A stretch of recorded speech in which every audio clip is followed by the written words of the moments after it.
Aa kızım. Gel batan ayağının altına uzanmışsan divanda kızım. Anaşı. Ay anaşı. Oy ataşı. Məni itələyirsən? Ha? Sən də nəmi?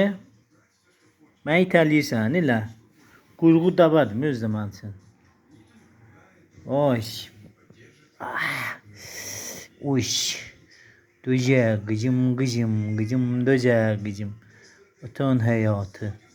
Güzel kızım. Maştanası. Pıştanası.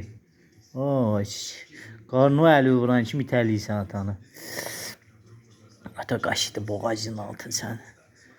Oz. Ata xəstələnmişdi. Güzel kızım. O kızım. Yattım. Balam. Oy balam. O kızım.